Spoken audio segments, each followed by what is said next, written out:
All right, so we just wrapped up our shootout today with the Speed, the Can-Am, and the Polaris Pro R.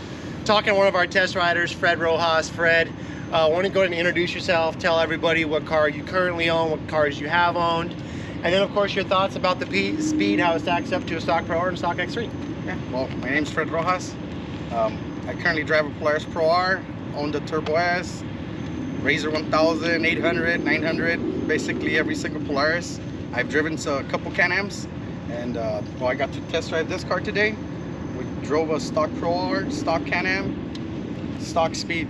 Really like the car. My favorite part, the interior, the cab. It's safe, it's spacious, the seats are so comfortable, the harnesses, that race feel, I just like them way better than my car, to be honest. Just the cage feels safer. I think this is the car where I felt the safest straight out of the box. My car, it's not stock, aftermarket cage and everything, but on this one, just makes me feel like I do not need to change the cage. Hopefully you don't. Hopefully we're never in that situation, but just by riding in it, it's really comfortable. I would like for it to have a little bit more power, I'm not gonna lie. That's for sure. The suspension gives you that race car feel. I don't know, it didn't bottom out on me, at least when I was test driving it.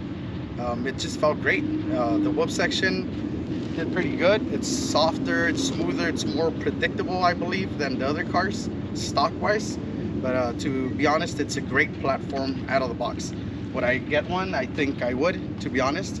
It's a great car. I think you guys are gonna like it once we start seeing these more out in the real world. And today's real world testing, it's a great car out of the box. Yeah, so we're wrapping up our test results. You saw some of the drag races, you saw the braking performance. I really enjoyed the braking performance of the Pro. It's exceptionally good. We're gonna install the big brake kit on that. We'll do a review video.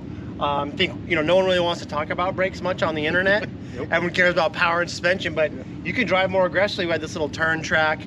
You just couldn't come in as hot as you wanted to. And then talking about the power, Fred, I agree. I like the Pro R power. It's strong off the bottom, smooth in the middle, and it carries all the way through. So I think a lot of you guys might get some good takeaways from that, from an experienced Pro R owner and driver. It's nice having the adjustable modes, but there's also some things about the Speed that I like. Well, I mean, me personally, I like the handling. I like the suspension performance. I felt going through the big whoops, it was more predictable. So that's my take. Anything else you want to add, Fred, as I kind of mentioned some of those other points? Well, just the braking period, it's true. A lot of people don't like to talk about braking, but you need the braking. Coming into those turns, you want it to brake faster because you're able to put the car where you want it to take off. Yeah, it does need that big brake kit.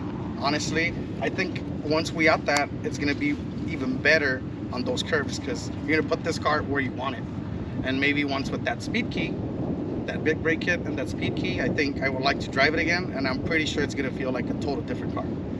Yeah, I think aggressive driving is what we're talking about. You can be more aggressive with the brakes. If you have a little more power, like the Pro R has, you can move the car around a little bit more. Yeah. Is that what you're saying? Like you could probably drive it just as fast, but you think the power, like off the bottom, is you want to be able to maneuver around this a little bit better? Is what yeah, that's exactly what I want. You're going to be able to put it where you want to.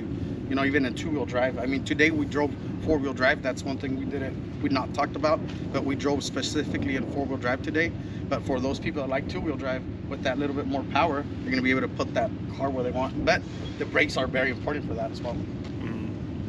Well, hope you guys like the content. Thanks to Fred, thanks to Travis and Chip, Coyne Powersports, making this all happen as close as we can get to a stock for stock shootout.